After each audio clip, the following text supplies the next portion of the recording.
all the stories in the Bible, this is the story of what happened when Abram came up out of Egypt. He had gone there for relief, for there had been a famine. And yet because of some choices he had made, the Pharaoh of that land, the king, sent him away from the land, and he was once again back in a thirsty land. But he had acquired more animals, which meant more to take care of, more to maintain. And being very rich, he now had with him also silver and gold. But this was only the beginning of his problems. Listen to this story in Genesis chapter 13. Abram went up from Egypt, he and his wife, all that he had, and he brought with him Lot, his nephew. Now Abram was very rich. He had many animals, and also silver and gold. But as he went through the Negeb back to Bethel, to the place where he had once established his camp, he called out to the Lord.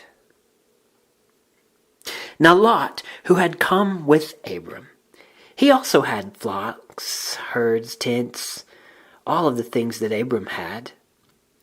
There were so many that the land could not support everything that they had. Because of this, naturally, there was strife and argument among Lot's men and Abram's men who were taking care of all these livestock. And the Perizzites and the Canaanites were all dwelling in the land and observing these things.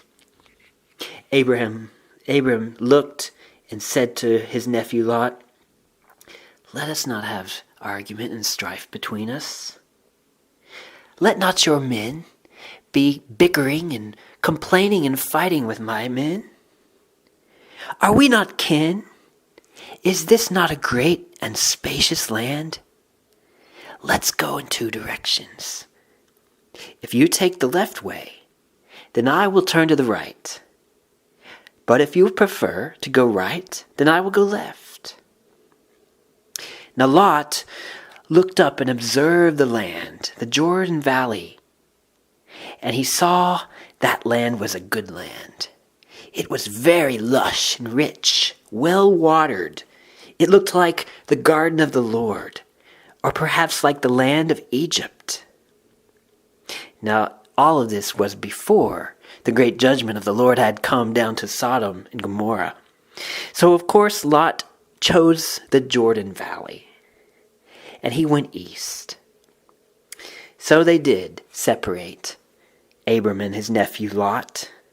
They went different directions, and Lot moved into the valley all the way to Sodom. But the men of Sodom were wicked men. They were greatly rebellious against the Lord and his ways.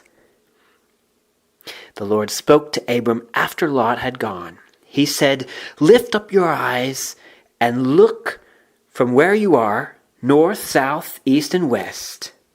Everything you see, I will give you. I will give your children and your children's children. For all time, this land will belong to you and your family. I will make your offspring as the dust of the earth, so that if someone could count the dust in this world, your children might also be counted. Rise up, walk through the length and breadth of this land. I'm giving it to you." So Abram moved his camp, and he settled by the oaks of Mamre, which are at Hebron. And there he built an altar to worship the Lord.